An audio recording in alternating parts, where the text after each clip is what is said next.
હવે જોઈએ સમાચાર વિગતવાર.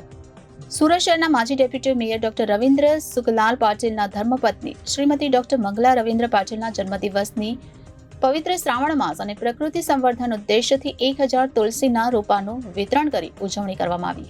તારીખ 13/8/2024 રોજ સુરત શહેરના માજી deputy mayor doctor Ravindra Sukhlal પાટીલના ધર્મપત્ની શ્રીમતી ડોક્ટર મંગલા રવિન્દ્ર પાટીલના જન્મદિવસના પ્રસંગે લાયન્સ ઇન્ટરનેશનલના સહયોગથી Lions club of Limbayat SEZ દ્વારા પવિત્ર શ્રાવણ માસ અને પ્રકૃતિ સંવર્ધન ઉદ્દેશ્યથી સુભાષનગરમાં આવેલ અષ્ટવિનાયક ગણપતિ મંદિર અને નર્મદેશ્વર મહાદેવ મંદિર ખાતે 1000 તુલસીના રોપાનું વિતરણ કરવામાં આવ્યું. આ પ્રસંગે મુખ્ય મહેમાન તરીકે district governor lion Paresh Patel, guest of honour તરીકે માજી ડિસ્ટ્રિક્ટ ગવર્નર લાયન દીપક પખાડેજી, first vice district governor lion Mona Desai, second vice district governor lion Hemal Patel, GST coordinator lion Priyanka Jain Raval ઉપસ્થિત રહ્યા. સાથે જ doctor Ravindra Patil, doctor Bhavana Patil, doctor Poonam Patil, doctor Nilesh Patil, doctor Arushi Nilesh Patil, doctor Nikhil Patil ઉપસ્થિત રહીને સૌએ તુલસીના રોપાનું વિતરણ કર્યું હતું. આ આયોજનમાં મોટી સંખ્યામાં સ્થાનિક ભક્તગણ ઉપસ્થિત રહ્યા હતા અને સૌએ ડોક્ટર મંગલા પાટીલને જન્મદિવસની શુભકામનાઓ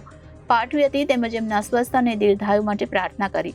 તેમજ મંદિરના આગેવાનો શ્રી પ્રહલાદ પાટીલ, શ્રી રાજુ સોલંકી, શ્રી ગોપાલ મંગા પાટીલજી, શ્રી માસારામ પાટીલ, શ્રી રામુ મિસ્ત્રી, શ્રી દિલીપ સેદાને, શ્રી અરુણ ચૌધરી, શ્રીમતી જીજાભાઈ પાટીલ, શ્રીમતી ચેતના બોરસે, શ્રીમતી વૈશાલી શેવાલે, શ્રીમતી યામિની સોનવણે, શ્રીમતી વાસંતી શર્મા સહિતના આગેવાનો ઉપસ્થિત રહીને કાર્યક્રમને સફળ બનાવ્યો હતો. વિવેકસિંહ જનાદેશ ન્યૂઝ, સુરત.